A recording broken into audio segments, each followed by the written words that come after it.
Hello, and welcome to today's video. In today's video, I'm going to attempt to answer the question, what is needle felting? Along with showing you what you need to get started with needle felting, and a bonus tip that could save you some money when needle felting. Also, after I go through all of that, I'm going to make a Soot Sprite from My Neighbor Totoro and Spirited Away.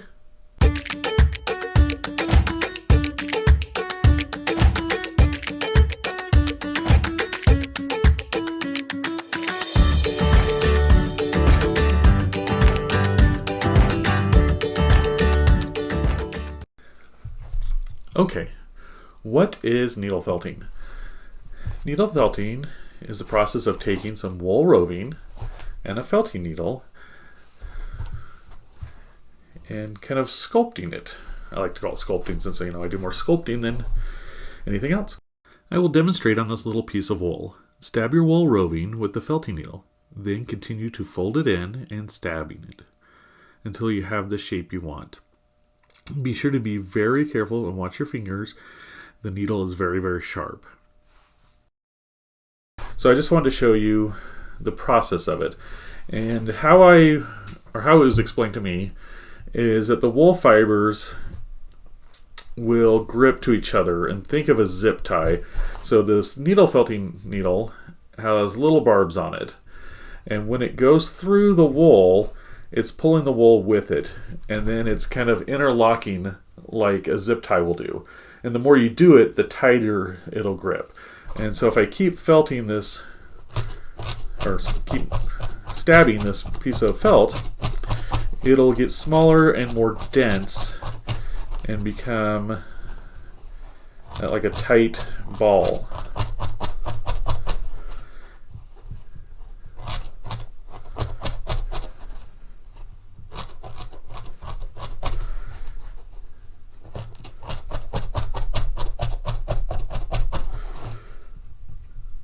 And some artists like to leave a little bit of the fuzz off of it. I like that on some of the projects. It really depends on what I'm doing. You're always going to have some because of the medium, but really how you want the finished piece to look is how much you want to condition or stab that felted wool. So what you need to get started, obviously, is the wool roving, felting needle, and some sort of pad. So I've got this piece of foam here. I think it was used as a packing supply. You can buy foam. It will wear out. I mean, when you stab it repeatedly, it's going to slowly tear down those wool or the foam fibers, and you'll have to replace it.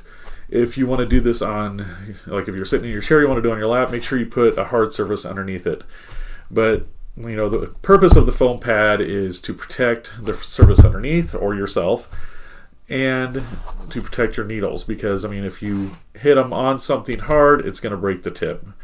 These do break. I've broken quite a few over the years, but they're not too expensive. And I wanted to show you, kind of got off to the side here, you can get these like pin type devices.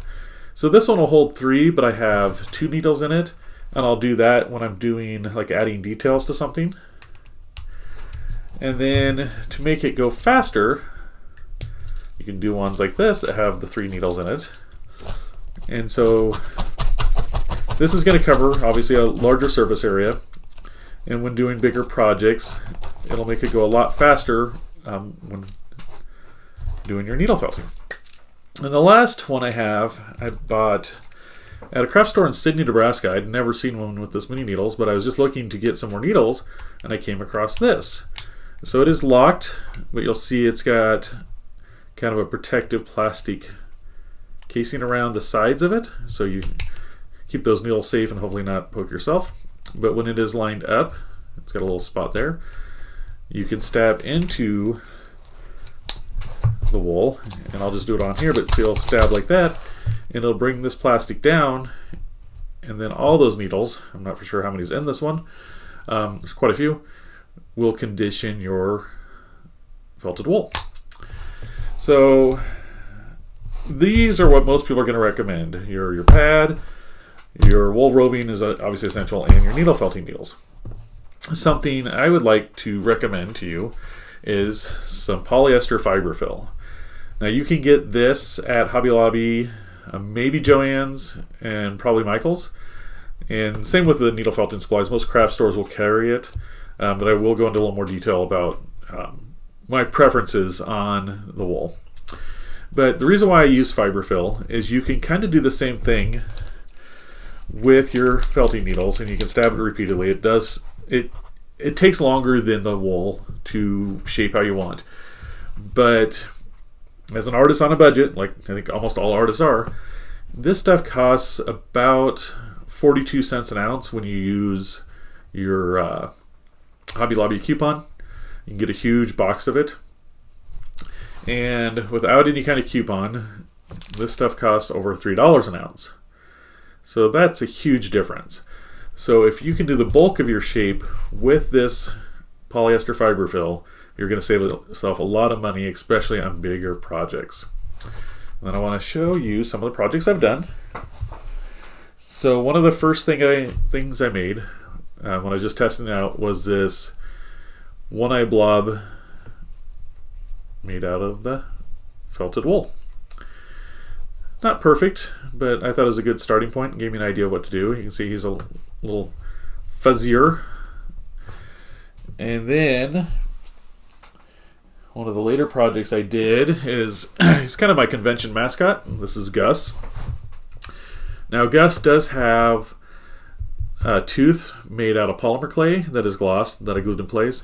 And then his eyes, I think I got those at Hobby Lobby.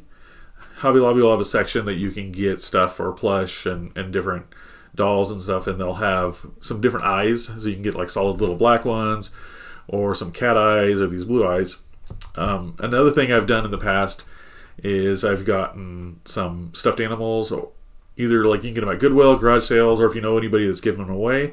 And if they have the plastic eyes like this, you can cut those out and use those in your felted creations.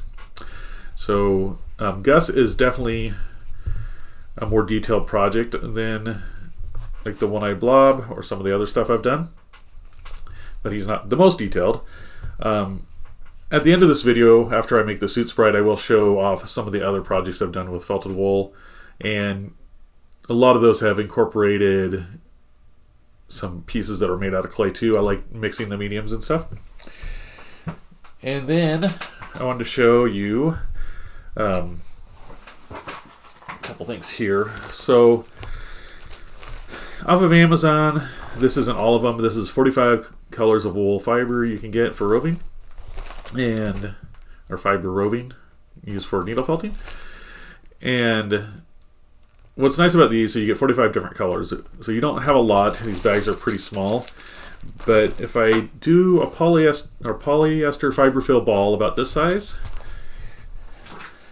it'll cover, one of these bags will cover it, and I can make one of my little baby Nefimo. Now, baby Nefimo are just a smaller, younger version of my Nefimo, which Gus is a Nefimo, which is needle felted or needle felt monster.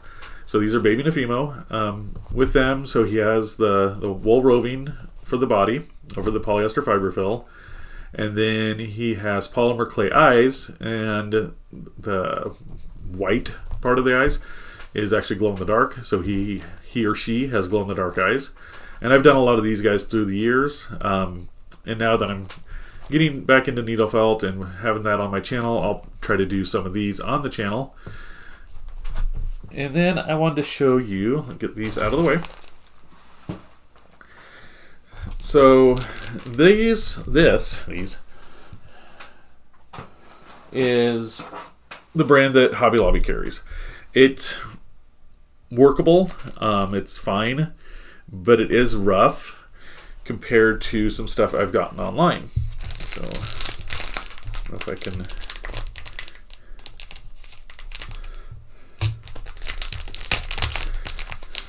I don't know if this will show up on camera, but if you look at, and you'll also get a lot of like dirty specks in there, and it's just not really for sure what that is. I'm sure it's something in the process of making it.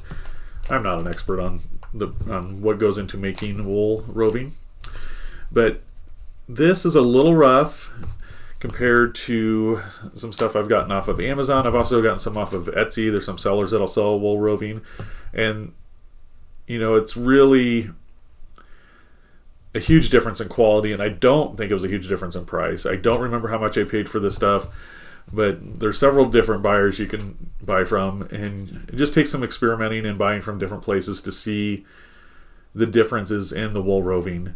But hopefully you can tell the difference on how smooth. I mean, this looks shinier. It's just a much nicer product, which in turn, with whatever you're making with the needle felting will turn out nicer, if you use better quality product in it.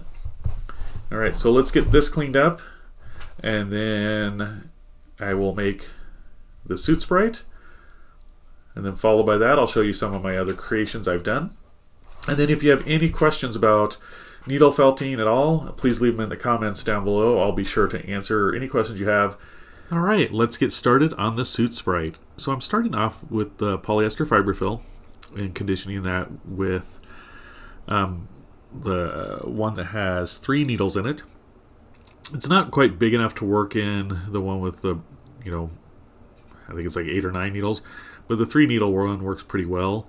One thing I would recommend when doing this is you want it to be firm, but not too firm. And I know that's kind of vague, but if you have it too firm, you're going to end up breaking your needles when you add your wool on top there. So for adding the wool on top, I did switch to the one with more needles. This will cover the surface area a lot quicker and just makes it a lot faster process. And I'm just using the black wool roving I got from Hobby Lobby for this. I haven't gotten black from anywhere else, so I would like to get some other time from another place that has maybe a little bit higher quality. But for this demonstration, this will work fine. So once I have the piece all covered, I went back through it to see if there's any areas that looked a little too thin where you could see the polyester through, or the fiberfill through it, and I got those covered up. Then I took some white wool and used the needle tool that had 2 on there to kind of shape the eyes how I wanted. If you've seen My Neighbor Totoro or Spirited Away, the Soot Sprite's eyes aren't always even, so I wanted to make one where the eyes were different sizes. One, it's easier to do things that are uneven when making a creature, and I think it adds more character to it. So once I have the eyes placed, I did use the single needle tool, or the single needle, to get those exactly how I wanted. And now that the eyes are pretty much shaped out, I'm going to take a little bit of black wool, kind of roll it up, and then stab it with the single needle, and get like a ball shape. And then I'll attach the ball onto the eyes. And now that those are attached, my little Soot Sprite is just about finished. Went ahead and pulled out some of the black wool. Because it's, the Soot Sprites are kind of a messy little creature, the needle felting works really well for them. I think they translate really well to this medium. So I was really happy with how this guy turned out. And it was fun to make one a little bit larger that can sit on my table or sit on my shelf in my art room. So I hope you guys enjoyed this Soot Sprite. We'll get him put down, and I'll kind of show you some of my other creations that I've done with needle felting. Here are some smaller Soot Sprites I did out of needle felting, and for these guys I used polymer clay to make the eyes. I think it gives them a little bit better look, but in this video I did want to show you that you could make a complete needle felting sculpture just with needle felt, and you did not have to use any other pieces for it. This Ewok I made is a lot more complex than the Soot Sprites. I used polymer clay to make its nose, mouth, and teeth. And then I used black eyes I got from Hobby Lobby to make for its eyes. And then my wife used some brown fabric and made its hood. Next we have a Cheshire Cat. And for this one I did something a little bit different. I used polymer clay for its eyes, nose, and mouth, but I used glow-in-the-dark polymer clay for its eyes and teeth. So that way when you shut off the lights, it kind of had that disappearing cat look, and I thought that worked out really cool. The final piece I wanted to share with you is the Niffler I made from Fantastic Beasts and Where to Find Them. The moment I saw him in the movie, I knew I wanted to make him, and doing him out of needle felt was just the perfect fit for him. I did use polymer clay for his feet, hands, and face, and I used black beads for his eyes. And then I did make him a little pouch just like he has in the movie, so I could stick little pieces of like costume jewelry on there like I did here in this picture with this ring, and then put some on his hand. The last tip I want to give you is if you're ever adding polymer clay pieces to your needle felted sculptures, I would recommend super glue gel. I've tried regular super glue and it just soaks into it, where super glue gel will stay on the surface and make it a lot easier to attach those pieces. Alright, well I hope you enjoyed today's video, and remember, never stop creating. Bye! You can purchase items with my mascot on it from my TeePublic Store. And you can purchase my one-eyed blobs from my Etsy shop. Links to my TeePublic Store, my Etsy shop, my Facebook page, and my Instagram page are in the description box below. Be sure to subscribe to my channel if you haven't already done so. If you like this video, please give it a like down below. And if you have ideas for future videos, please leave them in the comments down below.